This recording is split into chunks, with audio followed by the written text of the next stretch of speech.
Republic day ఉత్సవాల కోసం Secunderabad parade grounds ముస్తాబవుతోంది. గణతంత్ర దినోత్సవం రోజున ఇక్కడ త్రివిధ దళాలు నిర్వహించే పెరేడ్ స్పెషల్ అట్రాక్షన్గా నిలుస్తుంది. పెరేడ్ కోసం 2 రోజులుగా నిర్వహిస్తున్న రిహార్సల్స్లో army, air force, NCC, scouts and guides విభాగాలకు సంబంధించిన వారంతా పాల్గొంటున్నారు. కమాండర్ వీరికి శిక్షణనిస్తున్నారు.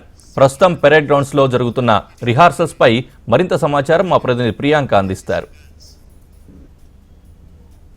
76వ గణతంత్ర దినోత్సవ వేడుకకి నగరం ముస్తాబవుతుంది. ఈ సందర్భంగా పరేడ్ గ్రౌండ్లో అన్ని ఏర్పాట్లను చేస్తున్నారు. ఇక్కడ చూసుకున్నట్లయితే Indian army, Indian air force, police శాఖకు సంబంధించిన అధికారులు, అలాగే ఎన్సీసీ విద్యార్థులు, స్కౌట్స్ అండ్ గైడ్స్, గురుకుల విద్యార్థులు, మౌంటెడ్ పోలీసులు వీళ్ళంతా కూడా ఇక్కడ రిహార్సల్స్ చేస్తున్నారు. ఈ రిహార్సల్స్ కూడా ఎల్లుండి వరకు ఉంటాయి. మరోవైపు ఈ 26 జనవరికి సంబంధించిన అన్ని ఏర్పాట్లు అయితే చేస్తున్నారు ఇక్కడ అధికారులు.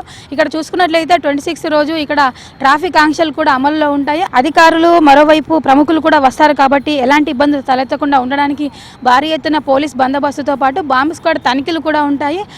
గవర్నర్ జాతీయ పతాకాన్ని ఎగరవేసిన తర్వాత పరేడ్ ఉంటుంది. ఈ పరేడ్ ఇక్కడ ప్రత్యేక ఆకర్షణగా నిలవనుంది. మొత్తానికి గణతంత్ర దినోత్సవానికి సంబంధించిన అన్ని ఏర్పాట్లు పరేడ్ గ్రౌండ్లో ముమ్మరంగా జరుగుతున్నాయి. వీడియో జర్నలిస్ట్ మహేష్తో ప్రియాంక, HMTV, హైదరాబాద్.